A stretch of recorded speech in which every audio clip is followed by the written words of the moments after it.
Hi there. Welcome once again to our next session of Reading Thucydides Peloponnesian War. In our last session, we finished up the tragic defeat of the Athenians uh, uh, uh, at Syracuse. We ended up the summer of the 19th year. And the great tragedy and horrific defeat. And then the last thing we ended with the first chapter of book 8, where he says, well, listen, at this moment everything at the moment was they were defeated. The Athenians back at home were shocked at what happened. They were angry at being persuaded to do this by the things. They were very angry, and the democracy there all of a sudden took measures to fix everything, to kind of restore, reform things, make things more effective, raise resources to build new fleet because they don't have enough ships. They feared that the great the Peloponnesians and the victorious Syracusans and their big fleet could now come over here and attack the Piraeus and defeat them. And they thought, oh my God, we don't have enough ships, and everything was a disaster in that sense, and that they really forced to do something about this. Now, in other words, it ends like I said. If you say here, the first chapter of this, and fourth thing is in short, the way of democracy, the panic of the moment. They were ready to be as prudent as possible, and these resolves were carried into effect at once. Summer was now over. Now we're going into winter. Um, During the following winter, all of Hellenes is steering on the impression that the great Athenian disaster in Sicily. Neutrals now felt that it was, if uninvited, they no longer ought to stand aloof from the war, but should volunteer to march against Athens, who, as each city reflected, would probably have come against them if the Sicily campaign had succeeded. Besides, they believed that the war would now be short, and that it would be credible for them to take part in it. Meanwhile, the allies of the Spartans felt all the more anxious than ever to see the speedy end of their heavy labors.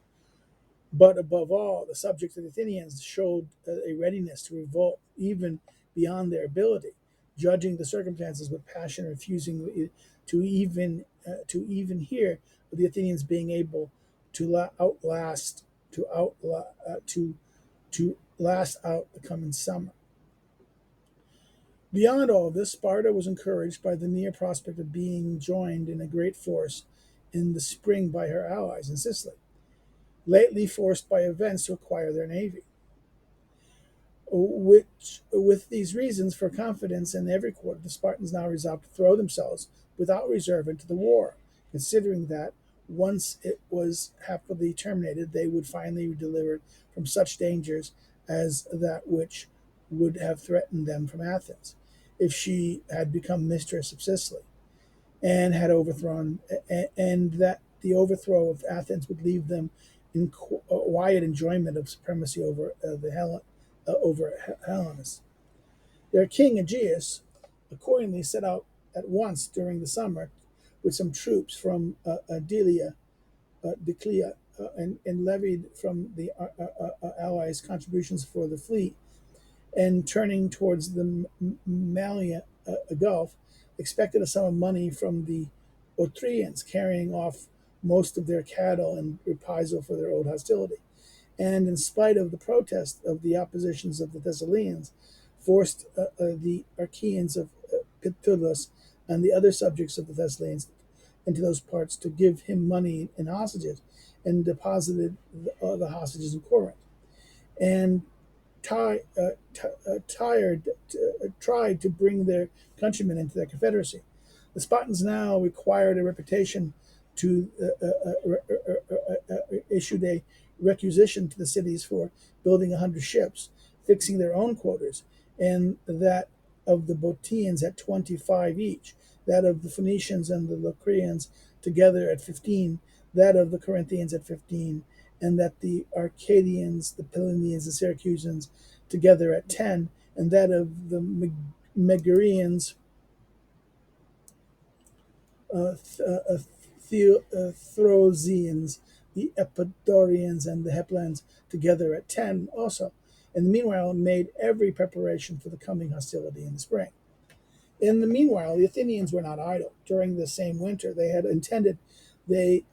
contributed timber and gut on with their shipbuilding and fortified Sumila and enabled their grain ships to round in it safely and evacuate the fort of Laconia, which they had built on the way to Sicily, which they, for the economy, reduced any other expense that seemed unnecessary, and above all kept out lookouts against the revolts of their allies.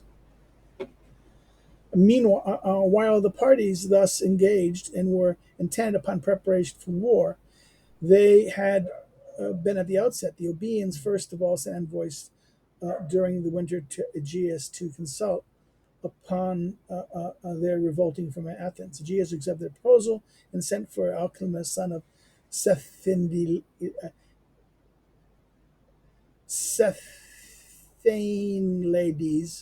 and Milolethus from Sparta to take command in Euboea.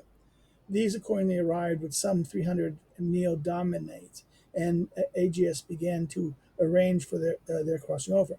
But in the meanwhile, some Lesbians arrived who also wished to revolt, and these being supported by the Bottians, Aegeus was persuaded to defer acting in the matter of Euboea and made arrangements for the revolt of the Lesbians, giving them Alcimades, who was to have sailed to Euboea as governor, and himself promising them 10 ships and the Bottians in the same manner.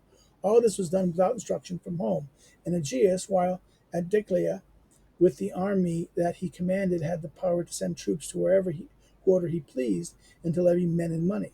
During this period, one might say, the allies obeyed him much more than they did the Spartans in the city, as the force he had with him made him feared at once wherever he went.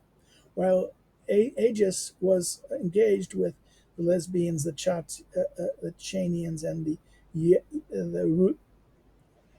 Ruthenians, the Erythracians, yeah, and who were all ready to revolt, applied not to him but to Sparta, where they arrived accompanied by ambassadors from Theopeneses and the commander of King Darius, son of Anaraxes, in the maritime districts, who invited the Peloponnesians to come over and promised to maintain their army.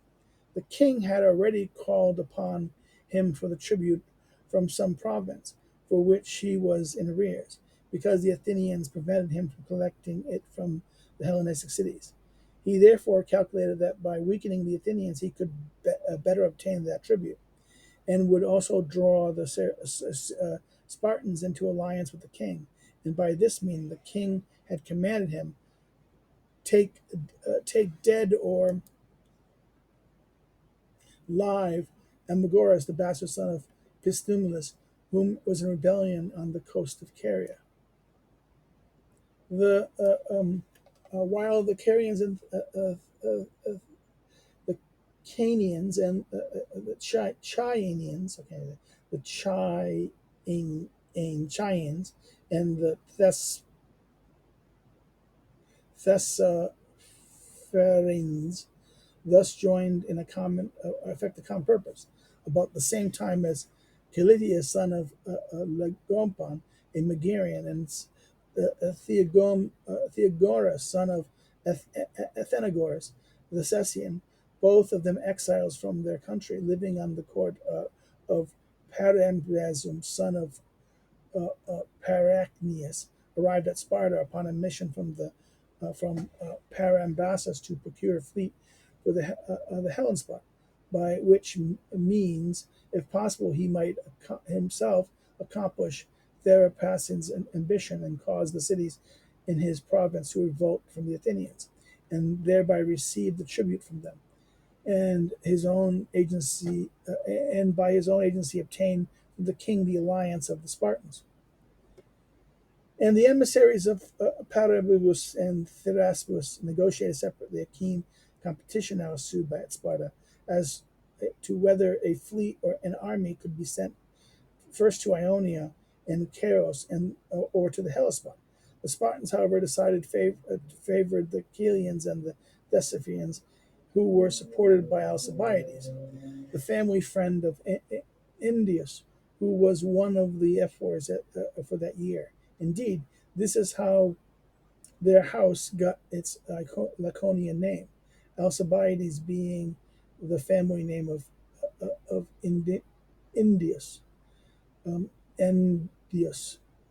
Nevertheless, the Spartans first sent to Chao Pyrinus, Pyrinus, one of the Perechoi, to see whether they had as many ships as they said, and whether the city generally was as great as it was reported. Upon bringing his word that they had been told the truth, immediately entered the alliance with the Chitians and the Lithyrians and voted to send them 40 ships, being being already, according to the statements of the Chetians, not less than 60 on the island. At first, the Spartans meant to send 10 of their 40 of these 40s themselves, with Melandreus, their admiral. But afterwards, an earthquake having occurred, they sent Chalius instead of Melandrid Chadeus, God, instead of the 10 ships equipped only 5 in Laconia. And the winter ended, and with it ended the 19th year of the war with Thucydides, his historian. So let's stop here. We end this quickly. We end the winter. We end the winter at this moment, and this ends the thing of preparations. And the Spartans are kind of like, yeah, we have all these revolting people. We're gonna try to do all these things. And Aegeus was out there leading the thing, but then some of the allies and some of these went, instead of contacting him, went to Sparta themselves. And this ends the thing. So now, if you have any comments, put the comments in it below. I will respond to them when I see them. If you like it, share. Tell people about it. Subscribe. If you want to follow me on social media, my information, the information is below. You can follow me. And if you want to help or contribute to help somehow, you can do it through Subscribe Star or Patreon. I have Patreon finally, but I don't know how it's thank you for seeing us, and see you tomorrow. Okay, bye bye. Have a good day.